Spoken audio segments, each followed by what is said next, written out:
Hey folks, this is a message going out to the digital imaging parents, class, parents of the digital imaging class. I was late coming back into this room because I have on Wednesday night actually, and I totally apologize. So I just wanted to put this out, and I'm going to spend a couple of minutes talking to some of you who, because as soon as I got back in, there was a bunch of you there, and I tried to admit you all, and I missed some of you, and I totally apologize for that. Wednesday, I had a tragedy this week. One of my best friends, actually, I married them, um, and I'm going to be his wife passed away, so we've been in prayer over. I'm at my church right now, and so it's been a tough day, tough couple of days. So I totally apologize to you, but I'm going to just give a little chat, and I can send this out via the email so you can listen to what I had said. And I'm sorry if it's a little redundant for some of you did get to hear me speak. Normally when I'm in the art room doing the open houses, I get to give you a little bit of, show the projects and stuff like that. But because we're on the Zoom, I don't get to do that. But what I wanted to tell you is I wanted to sort of give you my basic kind of quick background and then a philosophy of how I'm working with your kids. I've been living in Winchester. Actually, I moved out, goodness me, this will be 9 years ago this November. I lived there for 25 years, I guess. I met my wife there. I have three stepchildren who went to the schools, and a daughter went to the schools, blood daughter, and now they're in their 30s to almost 40 now. My wife grew up in town in Winchester, born in Winchester Hospital. Her parents are both buried at the cemetery there. My sister's our town clerk. If you ever go in there, say hey there. You could call her Peanut Butter Kid, but she'd probably kill me. She's my little sister, but she's awesome. I come from a family of service. My dad was my principal when I was a little kid. Became superintendent and all, but I kind of went through. We moved a lot, and I kind of had some learning disabilities, so I became kind of like a high school dropout kid for a couple of years, 9th and 10th and 11th grade, and I was fortunate enough to I just get on my skateboard and go hang out. I was kind of a dope, and nice enough kid, but I'd never get in too much trouble. But I was definitely had no direction. But I went to this special school run through Harvard, I just got lucky to be in it. It was a magnet school that was run by a guy named Larry Kohlberg, kind of a nutcase himself, but it was a school based on philosophy of moral education development. So everything we did in the school had this moral component to it. It was run by the kids. We had parliamentary procedure. We basically had to be accountable for our education and each other. It was a great learning experience for me, and it really set me on the path to wanting to be in service to kids. And I actually thought I was going to be a guidance counselor, which is kind of wild. I could point you in a direction, but I don't think I'm going to guide you there. But anyways, when I went to college, I went on a special kind of probationary thing because I was like a guinea pig from a Harvard think tank education school. So like, hey, this kid doesn't know what he's doing, but he's willing to go to remedial help at college and give him a shot. He's an experiment, And but when I got to school, I started hanging out with the artists because I was like listening to the music they were listening to, throwing the frisbees they were throwing and stuff. So, and I came to find out that I actually could draw pretty good, and a lot of my friends used to say that about me. So I started going down the road of, hey man, why be a guidance counselor when I could be an art teacher? So I took some time off, went to RISD, different places, took night classes, learned some pottery, and then I decided I went to Mass College of Art because I was a Cambridge kid. And that was it. I was just like, all right, I'm a sculptor, glass blowing. I can build and break anything pretty easily. I'm a maker of things. I could build stuff. I'm not a great drawer type guy. I got into digital imaging just because I had to, for my own work, and I enjoy teaching it as well. But I'm primarily the sculpture teacher of the art department. That's what my expertise is in. But the neat thing is when I went to Mass Art, I was like, I can't be an art educator. I don't even know about art. So I spent 4 years there. And then it was interesting because as I, getting into my 20s, trying to figure out what to do next, I was a house painter, potter, just trying to make a living. And I had a baby named Sophie, who was awesome, blessing. And I was like, "Oh, I got to get a real job." So I always wanted to be a teacher. So I went to BU for my master's in fine arts and teaching. And I student taught at Winchester High School. So I've been here for almost 34 years. I taught at Morocco. I did kindergarten, first grade, third grade, fifth grade. I did 15 years at McCall. And then I was the director of art. I can't believe that. I was the director of art for 4 years and ran the program and ran around to the buildings. The best part of that was running around to the buildings seeing the kids. But I wasn't very good with my paperwork. My wife would always say, "Do your homework." And I was like, "I don't want to do my homework." So I went back to the classroom, and we have a wonderful art director. She's brilliant, smart, stands up for us, stands up for the program. She's a whippersnapper, really brilliant, named Jen Levitino. So hats off to Jen. And we also have some great teachers with us. Nils is new. He's 50. He's been around the block a few times. He's really good. Paul Hackett's wonderful. He helps me with my paperwork. I love Paul for that. But anyways, my basic thing on digital, and I should probably just get to this, right? Because you're too busy. I don't care about grades. I really don't. If you show up and you're not a dope, and you're actually going to show up and participate, you'll get your A minus. I don't care.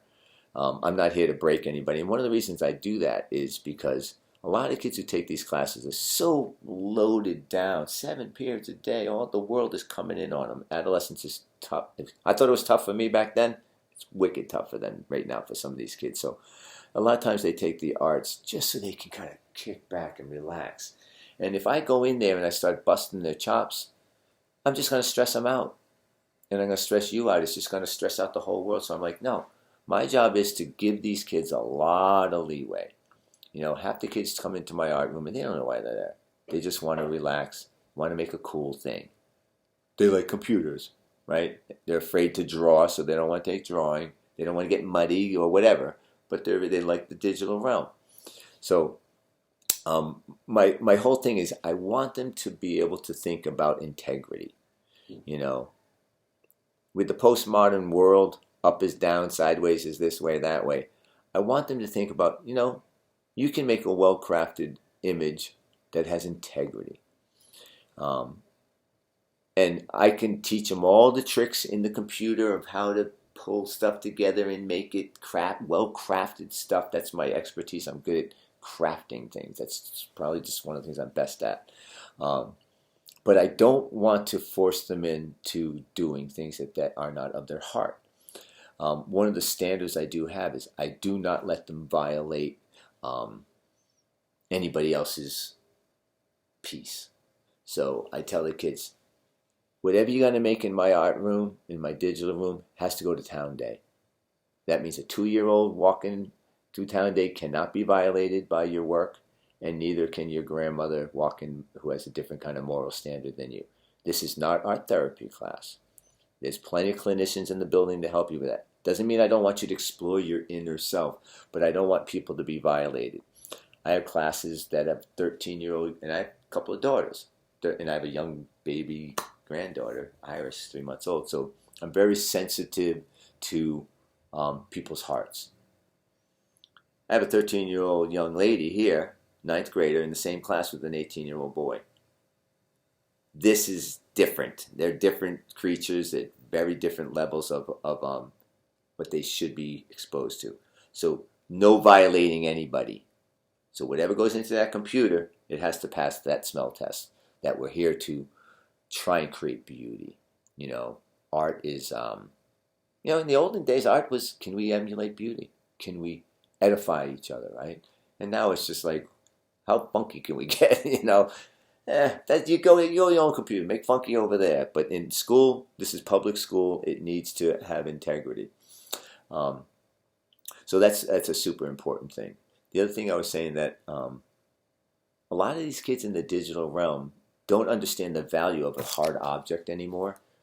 Something that's tangible. So we have lots of money that you folks have donated through your foundation work and through the PFA work that really give us a program that surpasses any other program. So I really would encourage your kids to do some printing with me. I just started teaching some printing this morning or in this afternoon's class. A couple of kids said, yeah, I did this digital thing. I'm not just going to dump it to Instagram and make it go into the matrix. I'm going to print this object. It has integrity. It's tangible. I mean, I'm a physical sculptor, so the tangibility is something. Kids are like, I don't want to print it in this line. I'm like, come on, just print the darn thing, will you? And when they do, they're like, ooh, ooh, ooh, hey, I'm taking this home. I'm gonna give this to my friend. And the other thing I want you to encourage your students to do is think about titling. Think about, what did you just do? I mean, I'm going to teach them principles of art, elements of design, pattern design, all those things that are inherent in an object. But, boy, put a title to it. Write a poem on it, you know?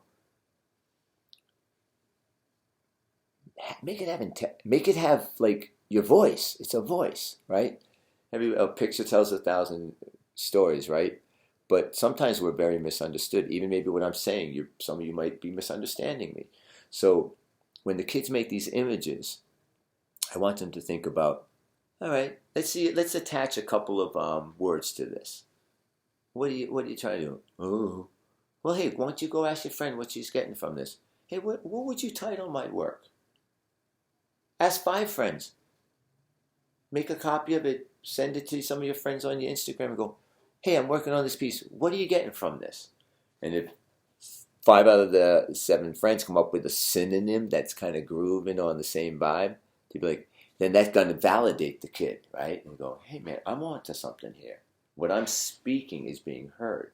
You know, one of the things that's kind of funny isn't it funny how when we speak sometimes people don't hear what we're saying and then we create conflict, right? And that's all over the world right now, but it even happens in intimate relationships. So I think if we can help the kids attach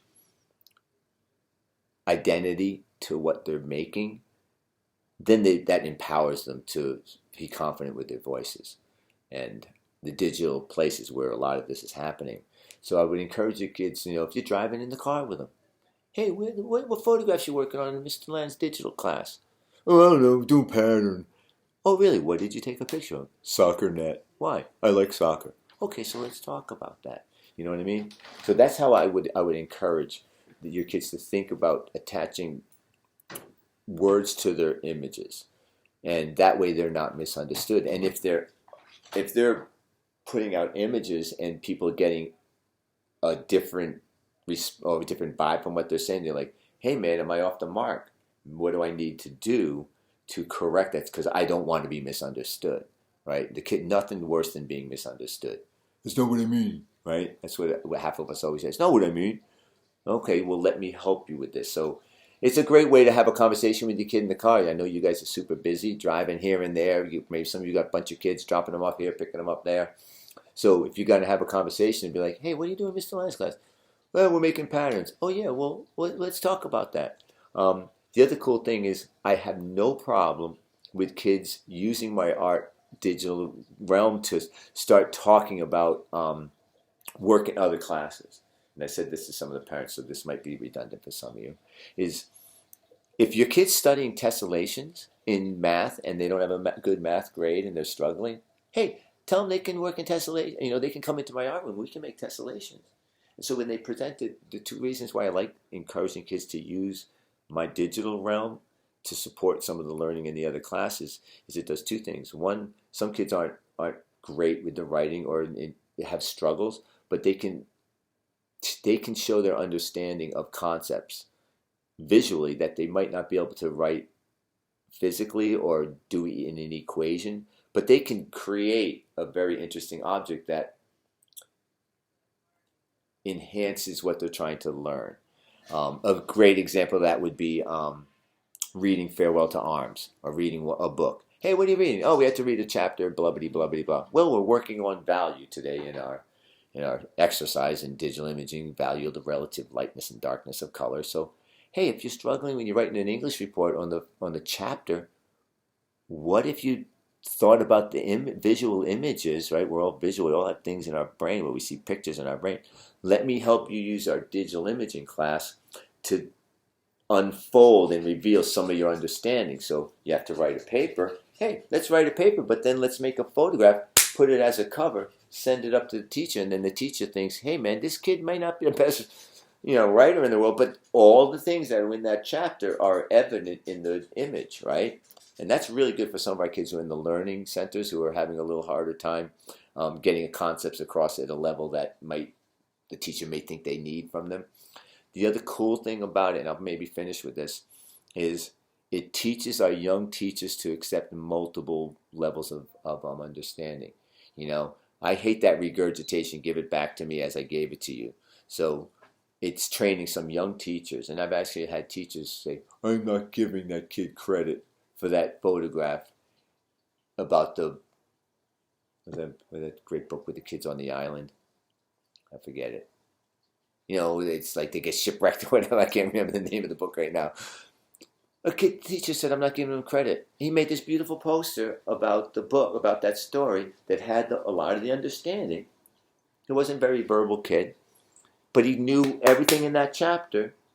He didn't miss the mark on his writing, but he had it on the paper.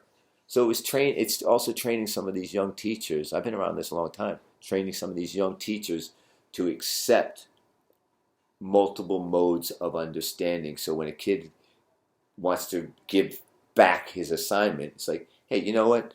Maybe English teacher guy, you should maybe be a little bit more thoughtful in how you're allowing kids to give back the information. It's not like a regurgitation. I'm going to give it to you. Now you have to give it back to me in this linear fashion.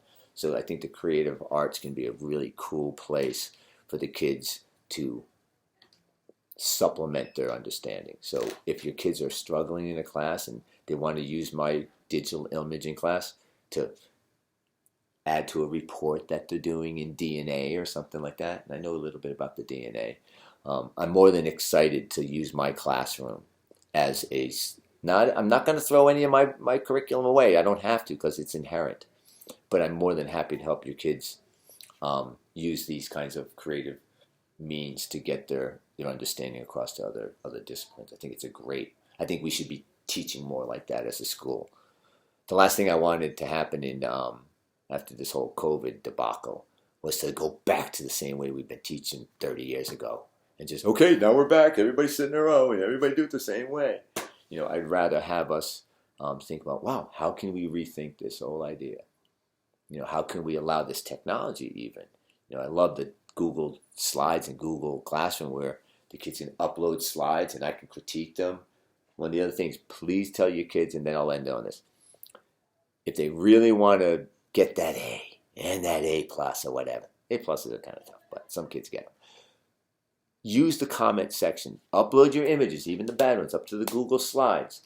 Look at other kids' work. Make a comment or two. Hey, that's a really cool piece. I can see where the patterns in there. I can use the Google Classroom as an encouragement, for other students. So that, some kids can't talk out in class. They're a little bit more reserved, particularly our young ones.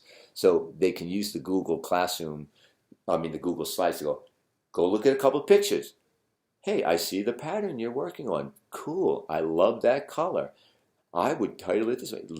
Encourage them to participate online with encouraging other students, and that will be a great use of this new technology that I never really used Google Classroom and Google Slides up until COVID, so I want to keep doing that. It really added to my program, even in my sculpture program. So anyways, I'm Mr. Lannon. That's the name of that tune. I hope, and I apologize again that I was late, but like I said, I'm actually over at my little church and we were in prayer group running. I was running back and forth between things and I had that unfortunate tragedy with a friend of mine, so I was a little bit out of sorts. You can call me. I work for you. I work for the town, but I work for you, so I'm accountable to you. All right? God bless you. Have a lovely evening. Keep in touch.